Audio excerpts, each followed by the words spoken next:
حضرت ابو بکر صدیق رضی اللہ تعالیٰ عنہ نے اس دعوے کو قبول کر لیا تو یہ دوست بن گئے، اور ابو جہل اور اس کے ساتھیوں نے اس دعوے کو قبول کرنے سے انکار کر دیا تو یہ دشمن بن گئے۔ تو بات شروع یہاں سے ہوتی ہے، تصدیق سے ہوتی ہے، دوستی یا دشمنی کی بنیاد یہاں سے پڑتی ہے۔ تو جب کسی نے کوئی دعویٰ کسی کے سامنے پیش کیا، اس نے اس کی تصدیق کر دی، گویا اس نے اس کو امن دے دیا، اس لیے وہ مومن ہے۔ میں صرف لغوی بحث آپ کے سامنے رکھ رہا ہوں۔ پھر اس میں ایک معنی جب اصطلاح میں آیا تو اس میں یہ اضافہ کیا گیا کہ ایک اس ایمان کا جزو ہے جو ظاہری ہے، جسے اقرار باللسان کہتے ہیں۔ یہ قانونی پہلو ہے، یہ شہادت ہے، یہ ظاہری بات ہے، اور اس کی بنیاد پر بندہ مسلم بنتا ہے، مسلمان بنتا ہے۔ اور ایک ایمان وہ ہے کہ جو تصدیق بالقلب کی گہرائی ہے، یعنی تصدیق آپ نے وہ کی جو دل کی گہرائی سے مانا۔ یہ وہ شے ہے کہ جو آپ کو بھی داخلی امن دیتا ہے، آپ کے دل کو سکون دے گا، آپ کو ذہنی یکسوئی دے گا، اور آپ کے خارج میں بھی اس کے نتیجے میں امن ہوگا، سکون ہوگا، آپ کے پڑوسی آپ کی اذیت سے محفوظ ہوگا۔ آپ کے اندر جب ایمان آ جائے گا تو آپ کے آس پاس ہر طرف امن جو ہے نا اس کی اظہار شروع ہو جائے گا۔ تو یہ ذرا امن، ایمان، میں نے چاہا کہ یہ چیزیں بھی ہمارے سامنے آ جائیں، اس لیے کہ عام طور پر ایمان کو ہم ڈیفائن کیے بغیر ہی فار گرانٹیڈ لے کے مان لیتے ہیں کہ گویا یہ شے تو ہمیں حاصل ہے۔ جیسے اللہ نے ہاتھ پاؤں دیے ہوئے ہیں، ایسے ہی ہمیں ایمان بھی دیا ہوا ہے۔ جیسے اللہ نے 2 آنکھیں دی ہوئی ہیں، ایسے ہی ہمیں ایمان بھی حاصل ہے۔ یہ بات ایسے ہے نہیں۔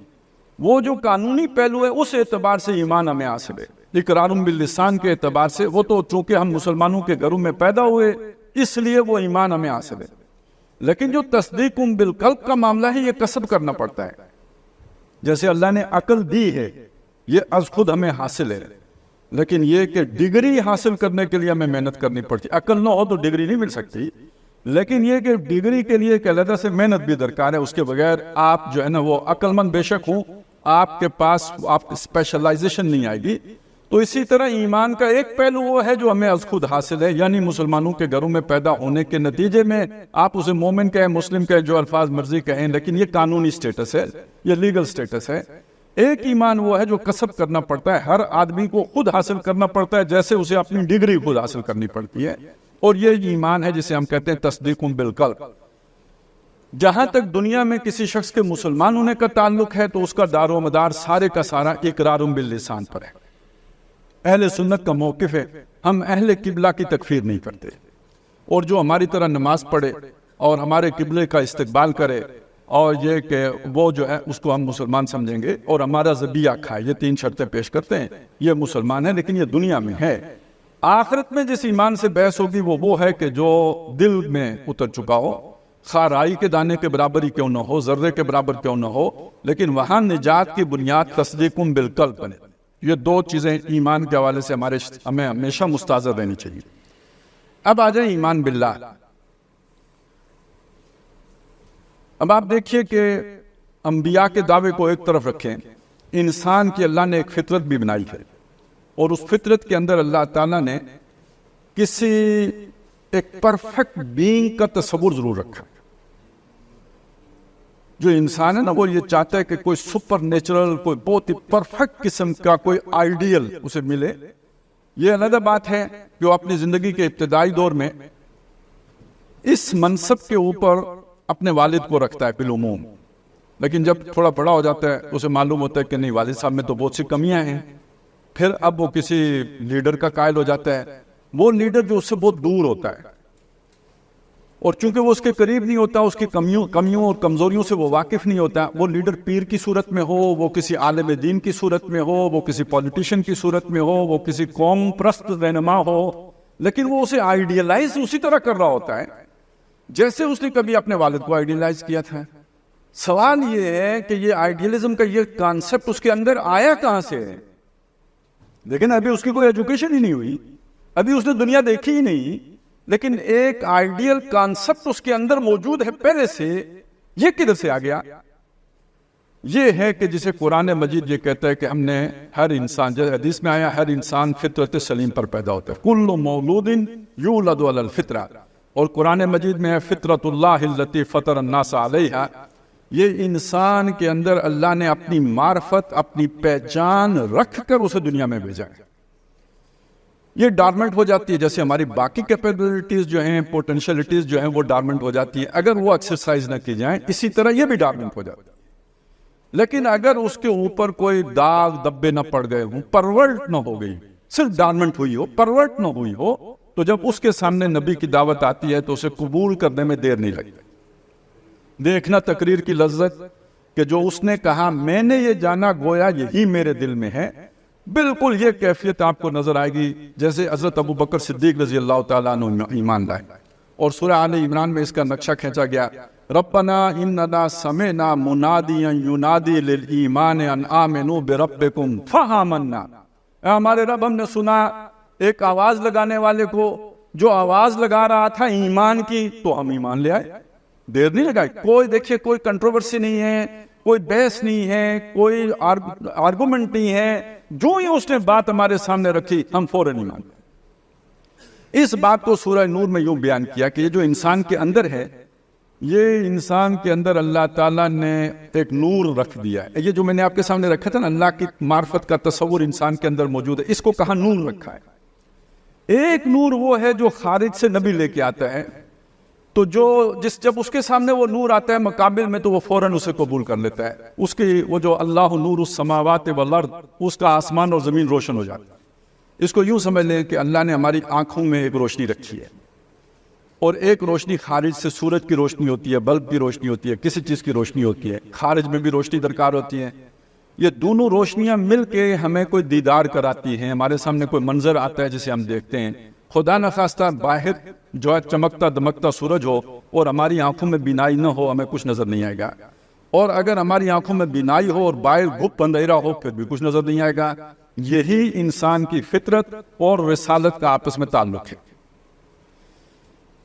وہ جب نبی آئے، فَمَثَلُهُمْ كَمَثَلِ الَّذِي اسْتَوْقَدَ نَارًا، اس کی مثال ایسی ہے کہ جیسے ایک شخص نے آ کے آگ روشن کر دی. فَلَمَّا أَضَاءَتْ مَا حَوْلَهُ، جب اس آگ نے سارے ماحول کو روشن کر دیا، ذَهَبَ اللَّهُ بِنُورِهِمْ، اللہ ان کی بینائی لے گیا.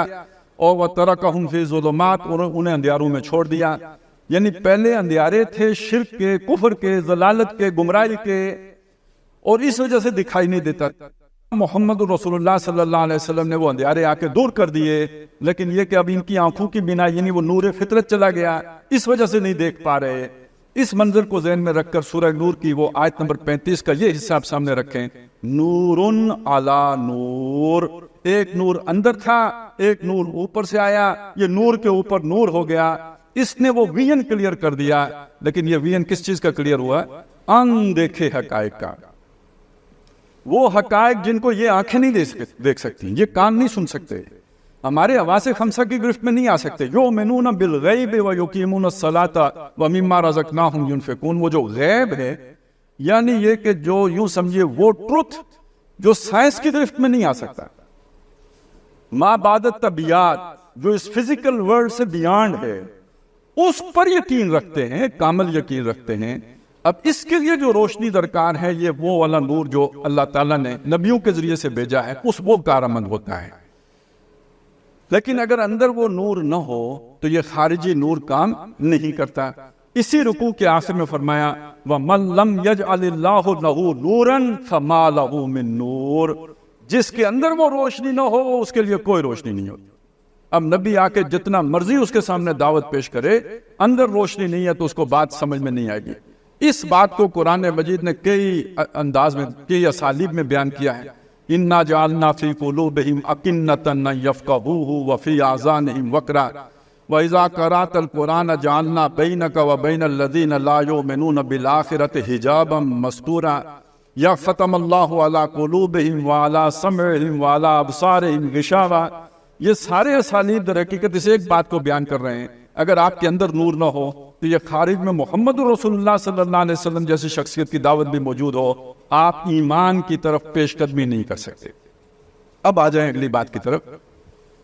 یہ جو ایمان ہے یہ کسی اور ایجوکیشن کے ذریعے سے نہیں دیا جا سکتا اگر اندر وہ ریسیپینٹ موجود نہ ہو، جس کا بھی میں نے آپ کے سامنے ذکر کیا ہے۔ یہ بڑی بنیادی بات، اس ریسیپینٹ کے بغیر ایمان ایجوکیٹ نہیں کیا جا سکتا، یہ ان نون ریئلٹی ہے۔ اور آپ ظاہر ہے جس شعبے سے وابستہ ہیں، میرے خیال ہے یہ بات آپ کے سامنے اس سے بہتر اور کوئی اس بات کو اپریشیٹ نہیں کر سکتا کہ ایک بچہ 4 سال کا یا 5 سال کا، جس کو آپ کسی ورڈ کا تعارف نہیں کرا سکتے کہ اس کے پیچھے میننگز کیا ہیں اور اس ورڈ کے پیچھے کانسیپٹ کیا ہے، نہیں کرا سکتے۔ آپ شادی کا تصور اسے نہیں کرا سکتے جو اتنی بڑی ریئلٹی ہے، لیکن اس عمر میں بھی آپ اسے اللہ کا تعارف کرا لیتے۔ کیسے ہوتا ہے؟ اگر اس کے اندر یہ تعارف پہلے سے موجود نہ ہو، یہ اس کے اندر پہلے سے اللہ تعالیٰ نے اس پورا یہ میکینزم نہ رکھ دیا ہوتا تو یہ بات بچے کی سمجھ میں آنے والی تھی نہیں کہ کسی ان سین ریئلٹی کو وہ تسلیم کر لیتا۔ اچھا، اب یہاں سے ایک پرابلم شروع ہوتا ہے۔ یہاں تک تو بات بڑی اچھی چلی، لیکن یہاں سے ایک پرابلم شروع ہوتا ہے، اور وہ یہ ہے کہ چونکہ میرے اندر ایک تصور ہے کسی ذات کا، لیکن وہ پراپرلی ڈیفائنڈ نہیں ہے، ایک ویگ کانسیپٹ ہے، بالکل جسے کہتے ہیں دھندلا تصور ہے، پرفیکٹلی جو ہے ڈیفائنڈ نہیں ہے۔ لہذا اکثر و بیشتر یہ میری یہی سوچ مجھے غلط رخ پہ لے کے چلی جاتی ہے۔ جیسے میں نے آپ کو بتایا کہ جو ماں باپ کے لیے ابتدائی محبت ہوتی ہے، یہ اسی محبت کا پرتو ہوتا ہے جو اس معرفت الہی کے تحت میرے اندر رکھی ہوتی ہے۔ جب میری عقل یہ سمجھتی ہے کہ وہ جو پرفیکٹ بینگ میرے اندر ہے وہ یہ ابا جی ہیں، تو میری ساری وہ محبت جو اللہ کے لیے تھی وہ ابا جی کے لیے ظاہر ہو جائے گی۔ اور کل جب میں دیکھتا ہوں کہ وہ فلانا جو قوم پرست رہنما ہے وہ میرا مہاتما ہے، تو وہ پھر میں ساری محبت اس کے لیے نچھاور کرنا شروع کر دوں گا، اور اس سے آگے بڑھتے چلے جائیے۔ کوئی سورج تک جا کے بس کر گیا، کوئی چاند تک پہنچا، کوئی بس انسانی اعضاء ہی کو اپنا مسجود بنا کے بیٹھ گیا، لیکن یہ کہ اس کے پیچھے جو موٹیویشن ہے وہ ہے اسی ایمان کی، لیکن چونکہ عقل جو ہے وہ اس جگہ تک نہیں پہنچ سکی جہاں تک اسے پہنچنا تھا، تو وہ ادھر لمٹ کر کے رہ گیا، اور اسی پر اپنی وہ ساری جو اللہ نے اس کے اندر محبت کا جذبہ رکھا تھا یا شکر کا جذبہ رکھا تھا وہ وہاں تک محدود ہو کے رہ گیا۔ یہ جو میں نے آپ کے سامنے بات رکھی ہے یہ اصل میں اس لیے رکھی ہے کہ اگر دنیا میں اتنے لوگ اس تصور کو رکھنے کے باوجود غلط ٹریک پر چڑھ گئے تو کیا ہم مسلمان صحیح خدا کو پہچانتے، اصلی والے خدا کو پہچانتے ہیں، یا یہ کہ بس ایک ہمارا تصور ہے جس کو ہم نے خدا قرار دے کے ماننا شروع کر دیا؟ میں اس سوال کی اہمیت کی وجہ سے میں پھر دہرانا چاہتا ہوں اس سوال کو۔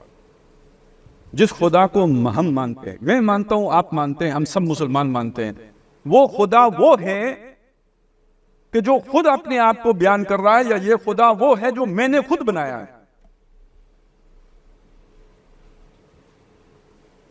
میں معافی چاہتا ہوں، میرا تجربہ یہ کہتا ہے کہ ہمارا خدا ہمارا اپنا بنایا ہوا خدا ہے۔ ہمارا خدا وہ خدا نہیں ہے جس کا تعارف قرآن مجید نے کرایا ہے۔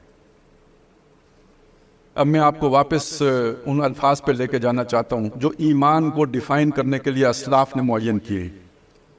آمنت باللہ کما ہوا باسمائہ وصفاتہ وقبلت جمیع احکامہ اقرار باللسان و تصدیق بالقلب۔ یہ اقرار باللسان اور تصدیق بالقلب اس کی وضاحت میں پہلے کر چکا ہوں۔ اب آپ دیکھیے کہ خدا کون ہے۔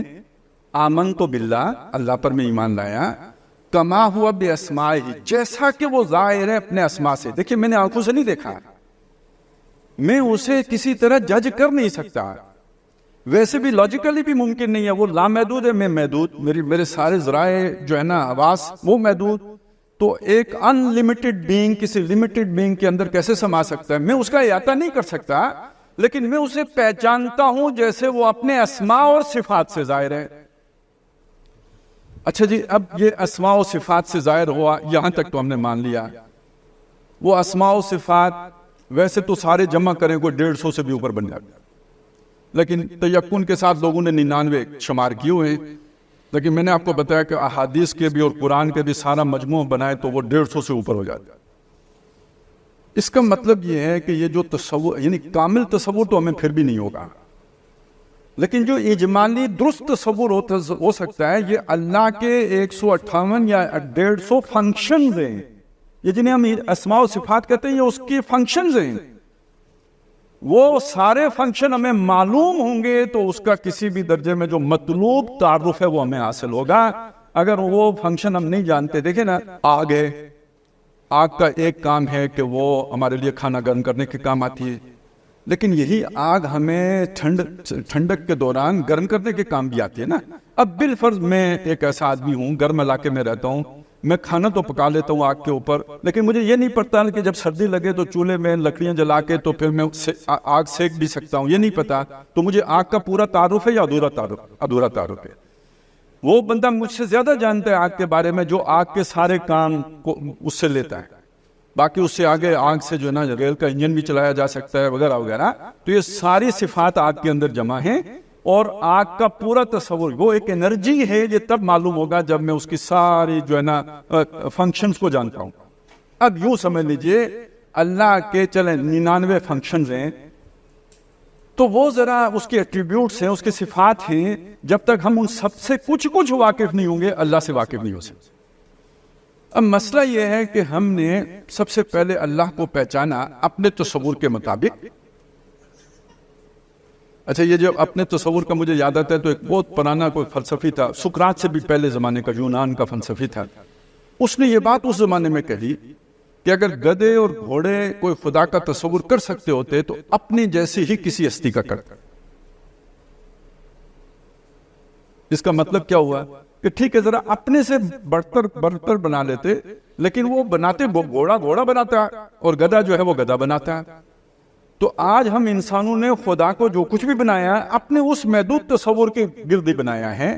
تو پلیز اپنے اس خود ساختہ خود سے نکلیے. اگر اللہ کو پہچاننا ہے تو پھر قرآن کے آگے سر تسلیم خم کرنا پڑے گا. وہ تعارف ہے جو اللہ اپنا خود کرا رہا ہے. اب مجھے نہ بتائیں، آپ خود سوچ لیں کہ کوئی فرد اللہ کا بہتر تعارف کرا سکتا ہے یا اللہ خود اپنا تعارف بہتر کرا سکتا ہے؟ موٹی سی بات ہے. تو اللہ نے اپنا تعارف کہاں پیش کیا ہے؟ اللہ کی پہچان کی سب سے بڑی کتاب قرآن مجید. کوئی دوسرا اللہ کی وہ پہچان نہیں کرا سکتا جو اللہ کی پہچان خود قرآن کراتا ہے. سب سے بڑی ہدایت یہی ہے کہ ہم اللہ کو پہچانیں خود اس کے کلام کے ذریعے سے. تو اب جب ہم وہاں پہ جاتے ہیں تو ہم سب سے پہلی بات پہ دیکھتے ہیں، جیسے سورہ فاتحہ میں آتا ہے رب العالمین. دیکھیں اللہ نے خود اپنے بارے میں سب سے پہلی بات جو کہی ہے وہ کیا ہے؟ رب العالمین. اب اس رب کے لفظ کو ایک طرف رکھ لیجئے تھوڑی دیر کے لیے. اب جب ہم اس لفظ کو لیں گے، میں اور آپ لیں گے رب، تو ہم دیکھیں گے دنیا میں رب کا معنی لفظ کن کن استعمالات میں استعمال ہوتا ہے. ہم دیکھتے ہیں جی کوئی شخص ہوتا ہے گھر والا، تو ہم کہتے ہیں رب الدار، یہ گھر کا. رب المال، مال والا. تو یعنی جس کا جو مالک ہے نا، تو وہ مالک کا کانسیپٹ یہ لفظ دے رہا ہوتا ہے. تو پھر ہم کہیں گے رب السماوات والارض، وہ بھی مالک ہے اور آسمانوں اور زمین کا مالک ہے. رب کا لفظ ایک اور معنی میں بھی استعمال ہم نے اس کا دیکھا ہے کہ جو آپ کی ضرورتیں پوری کرے وہ بھی رب ہے، تربیت کرنے والا بھی رب ہے. اب اس اعتبار سے بھی آپ کو یہ بھی اللہ کے ساتھ جوڑنا پڑے گا. نشو و نما دینے والا، بڑھوتری دینے والا، جو آپ کے اندر اس نے قابلیتیں رکھی ہیں ان کو پروان چڑھانے والا، وہ بھی ہے. اور یہ رب کا لفظ ایک اور معنی میں استعمال بھی ہوتا ہے.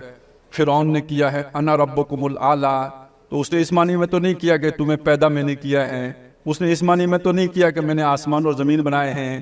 اس نے اس معنی میں تو نہیں کیا کہ تمہیں رزق میں دیتا ہوں. اس نے اس معنی میں تو یہ لفظ استعمال نہیں کیا کہ یہ دریا میں چلاتا ہوں. اس نے یہ لفظ کس معنی میں استعمال کیا؟ تمہارا حکمران میں ہوں، حاکم میں ہوں، بادشاہ میں ہوں. تو اس رب کے اندر یہ لفظ بھی آ گیا یا نہیں؟ یہ مفہوم بھی آ گیا یا نہیں آ گیا؟ اب آپ سوچئے جب ہم رب کا لفظ بولتے ہیں، عام طور پر جب بولتے ہیں تو ہمارے سامنے اس کا ایک بہت محدود قسم کا تصور آتا ہے، اور وہ مشرکین کے آلہہ والا تصور آتا ہے. میں قرآن کے الہ والا لفظ بھی نہیں بول رہا، کیونکہ اس الہ کے اندر بھی وہی مفہوم ہے جو رب کا مفہوم ہے. لیکن مشرکین نے آلہہ کا ایک مفہوم رکھا ہوا تھا جو بہت محدود تھا. بس وہ سمجھتے تھے کچھ توہمات تھی جو انہوں نے جوڑ کے رکھی ہوئی تھی آلہہ کے ساتھ، تو وہ سمجھتے تھے وہ آلہہ ہوتا ہے. تو ہم اس معنی میں رب لے رہے ہوتے ہیں کہ بس وہ جب ہمیں کوئی زخم لگ جائے تو ہم اس سے دوا کر لیتے ہیں، کوئی مجبور، جب وہ مجبوری جو ہم اپنی خود نہ دور کر سکیں تو آپ ناچار ہو کے اس کے آگے گڑ گڑاتے ہیں کہ یہ مجبوری میری دور کر دے، اور بلکہ اس سے بھی کم، اکثر و بیشتر تو یہ ہے کہ مجبوری بھی ڈائریکٹ ہم اس سے نہیں کہہ سکتے، اس نے بیچ میں ایلچی رکھے ہوئے ہیں، پورا اس نے بھی ایک بیوروکریسی کا سسٹم رکھا ہوا ہے، تو ہمیں ریکویسٹ لے کے کسی چوکیدار کے پاس جانا پڑے گا، وہ پھر کسی ڈی سی صاحب کے پاس جائے گا، پھر ادھر سے ہوتے پوری چین آف کمانڈ ہے، تو پھر اللہ تک وہ ریکویسٹ پہنچے گی۔ عام تصور تو یہ ہے، یہ منہ اور مسور کی دال، تم اللہ کو براہ راست مخاطب کر سکتے ہو؟ نو، نیور، ناٹ ایٹ آل۔ تمہیں تو جا کے پہلے کسی اور کی چوکٹ پہ گا، وہ پھر کوئی فرمائش کرے گا، کشتی پار لگائے گا تو لگے گی، وگرنہ تم تو اللہ سے براہ راست نہیں مانگ سکتے۔ اکثر و بیشتر مسلمانوں کے تصورات یہ ہیں، لیکن رکھا ہوا ہم نے اس جگہ پہ ہے۔ جبکہ قرآن مجید جس معنی میں اسے رب کے طور پر پیش کر رہا ہے، وہ معنی یہ ہے کہ اس کی پوری اتھارٹی ہے، وہ بادشاہ ہے۔ اب یہ دیکھیں یہ لفظ کتنا غائب ہو گیا، یہ بادشاہ کا لفظ اللہ کے ساتھ جوڑتا ہی نہیں۔ آج مسلمان دانشور علامے یہ کہتے ہیں کہ مذہب اور ریاست کا آپس میں کوئی تعلق نہیں ہے۔ ذرا یہ بادشاہی کا تصور اسلام میں ہے یا نہیں ہے، قرآن میں ہے یا نہیں ہے؟ اس لیے کہ بادشاہت تو ہے ہی سیاسی تصور۔ تو یہ قرآن کی آیتیں ہیں نا، لہو ملک السماوات والارض، آسمانوں اور زمین کی بادشاہی اس کی ہے۔ للہ ملک السماوات والارض، آسمانوں اور زمین کی بادشاہی اللہ ہی کی ہے۔ یہ قرآن کی آیت ہے نا، تبارک الذی بیدہ الملک، بابرکت ہے وہ ذات جس کے ہاتھ میں بادشاہی ہے۔ فسبحان الذی بیدہ ملکوت السماوات والارض، پاک ہے وہ ذات جس کے ہاتھ میں آسمانوں اور زمین کی بادشاہی ہے، تمام بادشاہتیں اس کی ہیں۔ اور فرعون سے جھگڑا کیا ہے؟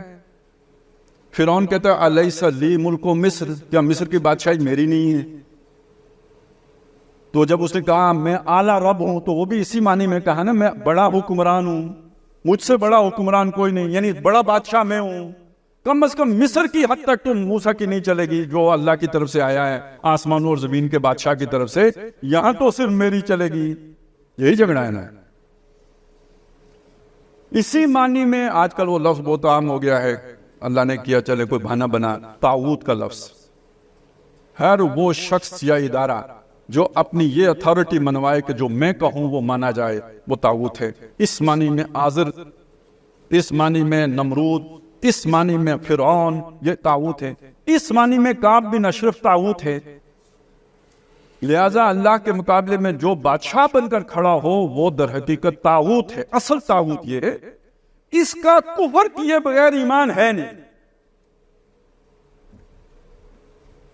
سمجھیے، میں ایمان باللہ پر جب ہم بات کریں گے تو لا الہ پہلے ہے، الا اللہ بعد میں ہے۔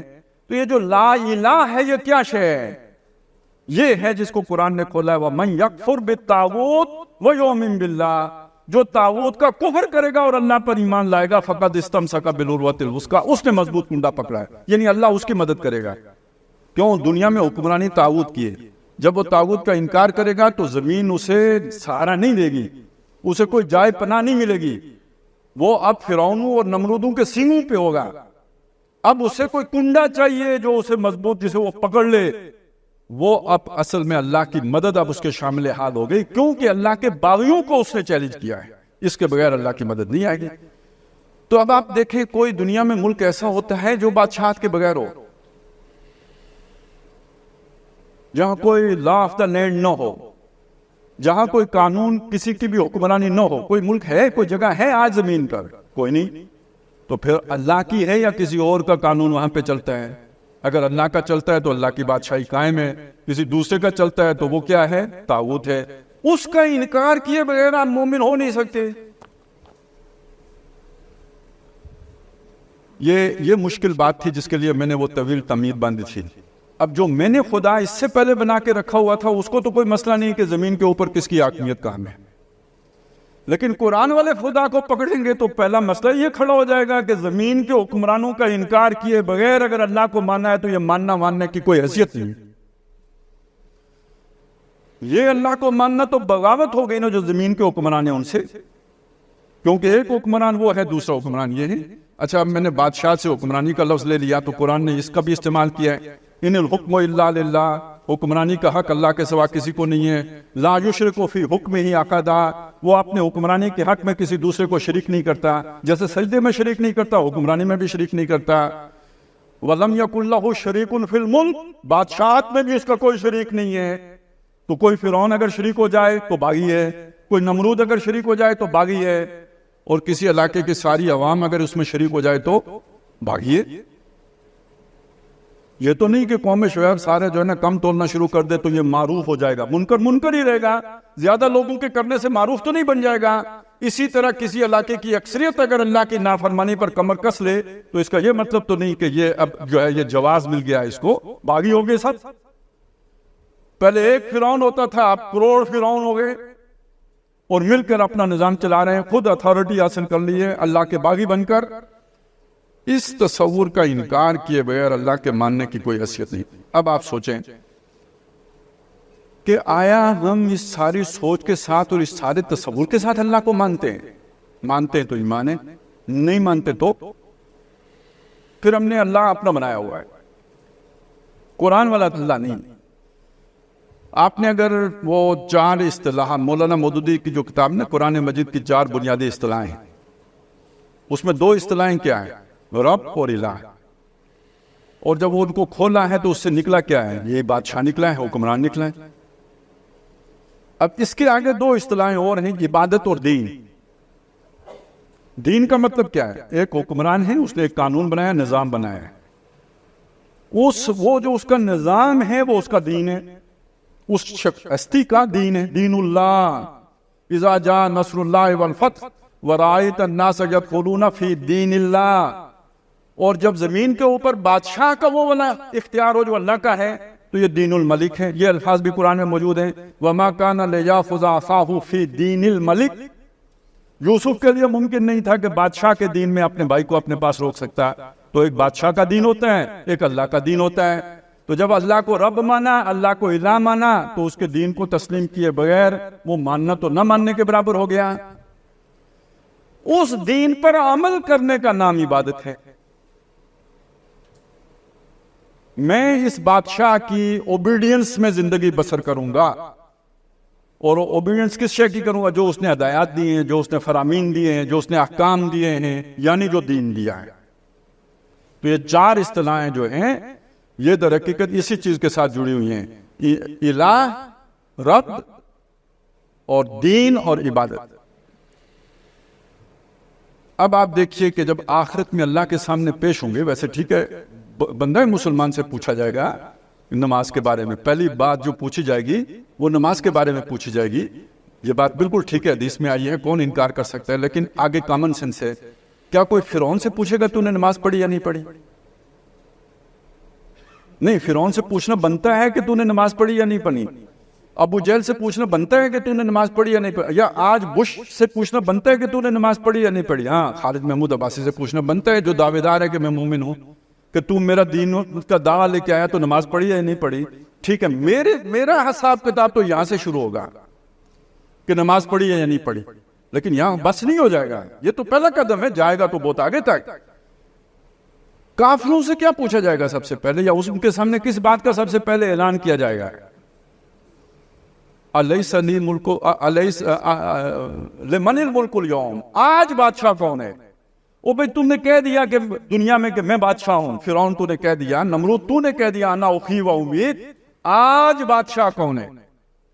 یہ کیوں تعارف کرایا جائے گا وہاں پہ؟ دیکھیں وہاں پہ یہ تو نہیں کہا گیا آج رحمان کون ہے، آج رحیم کون ہے، یہ نہیں، آج بادشاہ کون ہے. اس کا مطلب ہے اللہ کی سب سے بڑی بغاوت جو ہو رہی تھی وہ اللہ کے مقابلے میں بادشاہ بننے کی بغاوت تھی، اور جو سب سے بڑا مغالطہ تھا اور غلط فہمی تھی وہ اپنی بادشاہت کا اعلان کرنے کا تھا.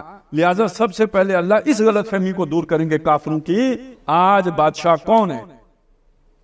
اس مغالطے میں تم تھے کہ فرعون بادشاہ ہے، اس مغالطے میں تم تھے کہ نمرود بادشاہ ہے، اس مغالطے میں تم تھے جیسے یہود و نصارہ تھے، اتخذوا احبارهم واربابهم اربابا من دون اللہ، انہوں نے اپنے احبار اور رہبان کو اللہ کو چھوڑ کر رب بنا لیا ہے. تو اللہ ان سے بھی پوچھے گا آج رب کون ہے، آج بادشاہ کون ہے؟ تم نے تو ان کو بنا لیا تھا، حلال و حرام کا سارا اختیار ان کو دے بیٹھے تھے. آج اگر ہم نے کسی کو دے رکھا ہو مسلمان ہوتے ہوئے تو ہم سے بھی پوچھے گا، اور اگر ہم نے علماء کو چھوڑ کر لچے لونوں کو دے رکھا ہو، جو محلے میں آ جائیں تو لوگ چھپ جائیں اپنے گھروں کے اندر کہ یہ لفنگے آ گئے ہیں، وہ ہماری قانون سازیاں کر رہے ہوں اور ہم ان کے قانون کا احترام فرما رہے ہوں، تو مجھے بتائیں نا پھر وہ وَمَن یکفر بالطاغوت کا کیا مطلب ہوگا؟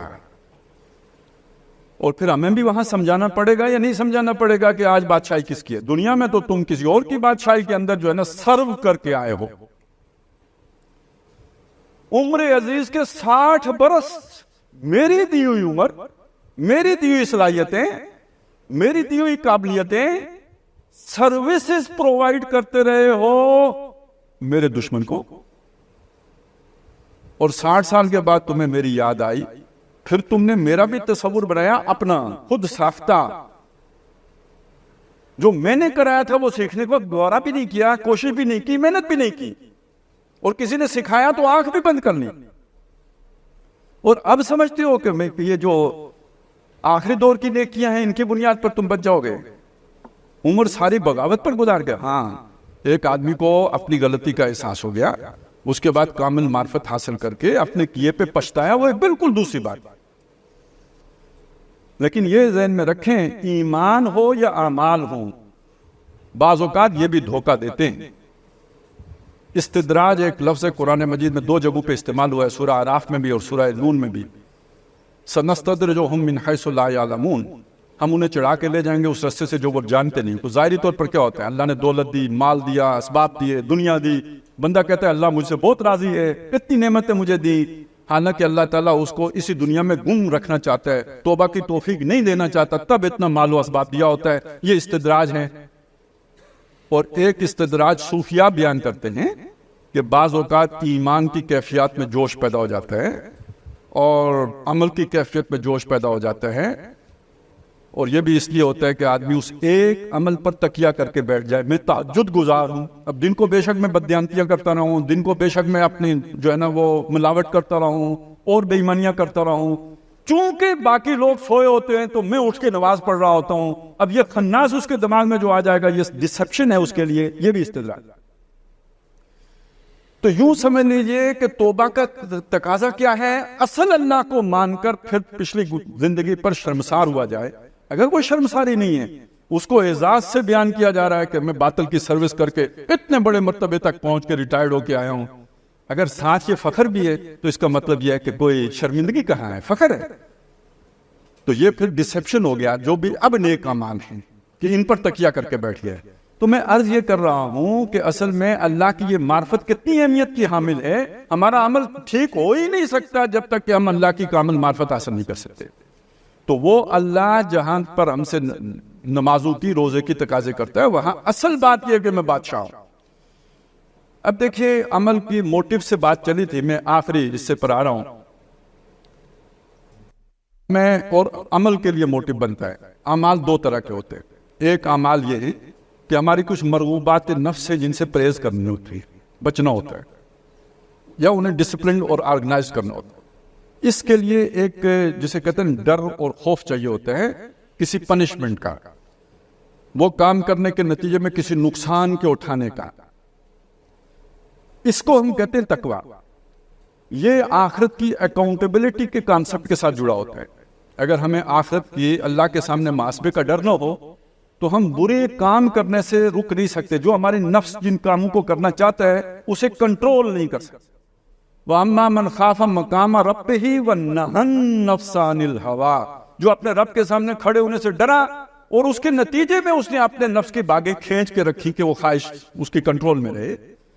تو نفس کو کنٹرول میں رکھنے کے لیے جو شے کام آتی ہے وہ اللہ کا خوف ہے، اللہ کا ڈر ہے، اللہ کے سامنے پیشی ہے۔ لیکن جو قربانی دینی ہے، مال قربان کرنا ہے، جان قربان کرنی ہے، اب جو میں نے ابھی آپ کے سامنے بات رکھی ہے کیریئر قربان کرنا، جب ہم سمجھتے ہیں یہ طاغوت ہے تو اس پر کیریئر نچھاور تو نہیں کیا جا سکتا نا، قربان کرنا پڑے گا۔ یہ جو قربانی کا مادہ ہے یہ کہاں سے پیدا ہوتا ہے؟ یہ مادہ اللہ کی محبت کے نتیجے میں پیدا ہوتا ہے۔ جتنی اللہ کی محبت شدید ہوتی چلی جائے گی دوسری محبتیں کمتر ہوتی چلی جائیں گی، لہذا ان کمتر محبتوں کو اس شدید تر محبت پر قربان کرنا مشکل نہیں ہوگا، آسان ہوتا چلا جائے گا۔ اب آیا قرآن مجید نے یہ تقاضا ہمارے سامنے رکھا یا نہیں رکھا؟ والذین آمنوا اشد حبا للہ، اور جو لوگ ایمان لاتے ہیں وہ سب سے شدید محبت اللہ سے کرتے ہیں۔ اور ایک بات یہاں پہ یہ سمجھ لیجئے، جو بھی میرا مطالعہ قرآن ہے اس سے مجھے یوں لگتا ہے کہ انسان کی ہدایت اور گمراہی کا فیصلہ اللہ تعالیٰ اسی بنیاد پر کرتا ہے کہ اس کو سب سے شدید محبت ہے کس سے۔ اگر سب سے شدید محبت اللہ سے ہے اور اللہ کے لیے انسان وہ قربانی دینے کے لیے تیار ہے، اس آدمی کو اللہ کبھی گمراہ نہیں ہونے دے گا، ہدایت کے راستے پر انگلی پکڑ کر چلائے گا۔ اور اگر اللہ کی محبت کا دعویٰ تو ہے لیکن قربانی دینے میں پس و پیش کرتا ہے، جس کا مطلب ہے کہ وہ شے اللہ سے زیادہ عزیز ہے، اس کو اللہ ہدایت نہیں دے گا، گمراہ کرے گا، غلط پٹری پہ چلائے گا اور گمراہ کر کے چھوڑے گا۔ چند آیات سے میں آپ کے سامنے نمونے پیش کر دیتا ہوں۔ سورہ توبہ کی آیت نمبر 24 ہے، 11 محبتیں اللہ نے گنوائی ہیں ٹوٹل، 8 ایک طرف کی 3 دوسری طرف، 8 وہ ہیں جو کامن ہیں تمام انسانوں میں، کیا مسلمان کیا غیر مسلم۔ قُلْ إِنْ كَانَ آبَاؤُكُمْ وَأَبْنَاؤُكُمْ وَإِخْوَانُكُمْ وَأَزْوَاجُكُمْ وَعَشِيرَتُكُمْ وَأَمْوَالٌ اقْتَرَفْتُمُوهَا وَتِجَارَةٌ تَخْشَوْنَ كَسَادَهَا وَمَسَاكِنُ تَرْضَوْنَهَا۔ 8 آباؤکم باپ، ابناؤکم بیٹے، اخوانکم بھائی، ازواجکم سپاؤس دونوں ایک دوسرے کے لیے، عشیرتکم برادری قبیلہ رشتہ دار، اموال اقترفتموها وہ مال جو محنت سے کمائے گئے ہوں، ویسے جو مل گیا ہو اس سے محبت نہیں ہوتی، محنت کر کے جو کمایا گیا تو اس سے محبت ہوتی ہے۔ تجارت تخشون کسادہا وہ تجارت جس کے کساد بازاری کا، نقصان کا، ٹوٹے کا دھڑکا لگا رہتا ہے۔ مساکن مسکن کی جمع ہے گھر، ترضونہا یہ معنی بھی ہو سکتا ہے جو تم نے ڈیکوریٹ کیے ہیں، اور یہ معنی بھی ہو سکتا ہے کہ جو تمہارے دل میں کھبے ہوئے ہیں۔ احب الیکم اگر تمہیں محبوب تر ہیں، من اللہ و رسولہ و جہاد فی سبیلہ اللہ سے، اللہ کے رسول سے اور اللہ کی راہ میں جہاد کرنے سے۔ اب یہ دیکھیں یہ تیسری جو چیز ہے نا جہاد، یہ کیا ہے؟ اللہ کی محبت میں اپنا سب کچھ قربان کرنے کا نام جہاد ہے، گھر بار چھوڑنے کا نام، جان قربان کرنے کا نام، یہ ساری محبتیں قربان کرنے کا نام جہاد ہے۔ تو اگر اللہ سے، اللہ کے رسول سے اور اللہ کی راہ میں جہاد کرنے کی محبت پر یہ 8 محبتوں میں سے کوئی غالب آ جاتی ہے، فتربصوا تو جاؤ۔ اب یہ جو جاؤ یا انتظار کرو، 2 معنی اس کے کیے گئے، اور ہمارے جو ڈاکٹر اسرار احمد صاحب اللہ تعالیٰ انہیں معاف فرمائے، بہت اونچے درجے عطا فرمائے جنت میں، وہ یہاں ترجمہ کرتے تھے دفع ہو جاؤ۔ تو اب آپ سوچئے وہ یہ کیوں ترجمہ کرتے تھے؟ اصل میں مفہوم کیا ہے؟ جیسے آپ انٹرویو دے رہے اور ایک موقع پہ آ کے آپ سے کہا جاتا ہے اب چلے جائیں، اس کا کیا مطلب ہوتا ہے کہ اب آپ ناکام ہو گئے ہیں، تو اب آپ باہر بیٹھے، اناؤنسمنٹ ہوگی، بس آپ کا مزید انٹرویو لینے کی ضرورت نہیں ہے، آپ فیل ہو چکے، فتربصوا جاؤ، باہر بیٹھو، حتی یاتی اللہ امری یہاں تک کہ اللہ تعالیٰ اپنا فیصلہ سنا دے۔ فیصلہ موت ہے، جب موت آئے گی تو اعلان بھی ہو جائے گا، لیکن فیصلہ جو ہے وہ کیا ہے؟ واللہ لا یہدی القوم الفاسقین، اللہ ایسے فاسقوں کو ہدایت نہیں دیا کرتا۔ تو اب دیکھیے ڈیسائیسو بات ہو گئی محبت یا نہیں ہوئی؟ فیصلہ کن بات ہو گئی یا نہیں ہوگی؟ اگر اللہ رسول اور جہاد کی محبت ہے اللہ ہدایت دے گا، اگر وہ نہیں ہے تو اللہ ہدایت نہیں دے گا، کلیئر کٹ، کیٹیگوریکلی۔ پھر اسی کی ڈیمونسٹریشن ہے جو ہمارے سامنے آتی ہے کہ جب موسیٰ علیہ السلام نے اپنی قوم سے کہا کہ لڑنے چلتے ہیں، قوم نے کہا اذهب انت وربک فقاتلا انا ہاہنا قاعدون، تم اور تمہارا رب جا کے لڑو، ہم تو یہاں بیٹھیں گے، یعنی بیٹھیں گے خبریں لیں گے، بھاگیں گے نہیں، بیٹھ کے خبریں سنیں گے، جب تم جیت جاؤ گے تو ہم نعرے لگاتے ہوئے آ جائیں گے۔ اس پہ حضرت موسیٰ علیہ السلام بہت قوم سے ناراض ہوئے اور اللہ سے دعا کی بیزار ہو کے، ربنا فافرق بیننا و بین القوم الفاسقین، یہی لفظ آئے ہیں، اے ہمارے رب میں اور میرا بھائی ہمارے درمیان اور جو ہماری یہ فاسقوں کی قوم ہے اس کے درمیان جدائی پیدا کر۔ اللہ تعالیٰ نے موسیٰ علیہ السلام کی جو بات تھی اس کا رد نہیں کیا، بلکہ اس کو انڈورس کیا، فلا تأس علی القوم الفاسقین، اس فاسقوں کی قوم کا افسوس نہ کرو۔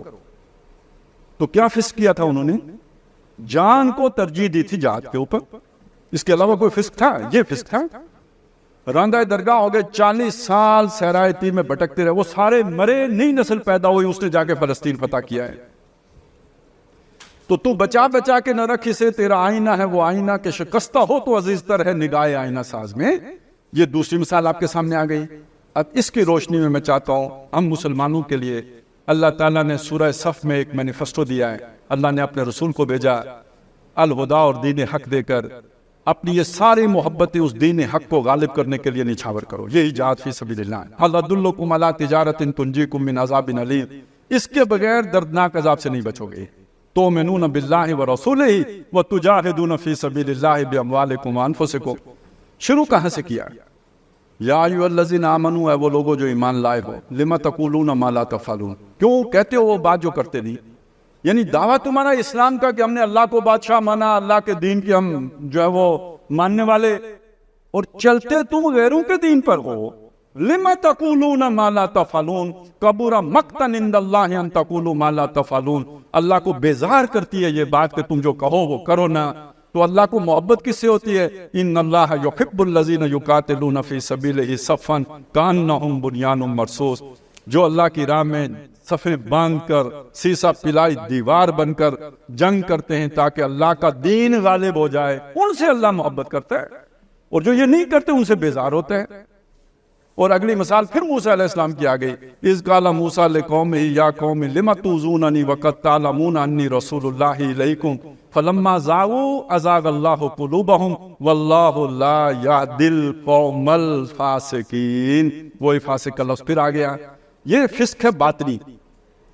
اس باطنی فسق کا ہی دوسرا نام ارتداد باطنی ہے۔ مرتد ہو گیا بندہ، اوپر سے مسلمان ہے، اندر سے مرتد ہوا، یہ محبتوں کا ارتداد۔ اور اسی ارتداد کا تیسرا نام نفاق ہے، منافقت ہے۔ اور ان المنافقین فی الدرک الاسفل من النار، ایک کافر ہیں جنہوں نے مانا ہی نہیں، وہ مقابل آ کے لڑتے ہیں، طاغوت کی طرف سے لڑتے ہیں۔ ایک مومن ہیں جو اللہ کی طرف سے لڑتے ہیں، ایک منافق ہیں جنہوں نے دعویٰ کیا ایمان لانے کا، اقرار باللسان کیا، لیکن اس کے تقاضے پورے نہیں کیے، یہ ان کافروں سے بھی نچلے گڑے میں ہوں گے۔ تو اللہ تعالیٰ ہمیں، یعنی اگر یہ ہم سمجھیں گے نہیں، جب اللہ نے سمجھا دیا اس کے بعد بھی نہیں سمجھیں گے تو الزام کس پر آئے گا؟ ہم پر آئے گا۔ تو ایمان باللہ کے یہ تقاضے ہیں، ان کو سمجھے بغیر اور ان پر عمل پیرا ہوئے بغیر نجات کا کوئی تصور کم از کم قرآن پیش نہیں کرتا۔ باقی میں بھی کمزور آدمی ہوں، ہر انسان کمزور ہیں، تو وہ تو اپنے لیے کوئی نہ کوئی لیم ایکسکیوزز ڈھونڈے گا، کوئی نہ کوئی جو ہے نا اپنے لیے فلسفائز کرے گا اپنے طرز عمل کو، لیکن قرآن کی جو بالکل صاف بات ہے، کلیئر، وہ یہ ہے جو میں نے آپ کے سامنے رکھی ہے۔ اللہ تعالیٰ اس پر ہمیں عمل پیرا ہونے کی توفیق عطا فرمائے۔ اقول قولی ھذا واستغفر اللہ لی ولکم ولسائر المسلمین والمسلمات۔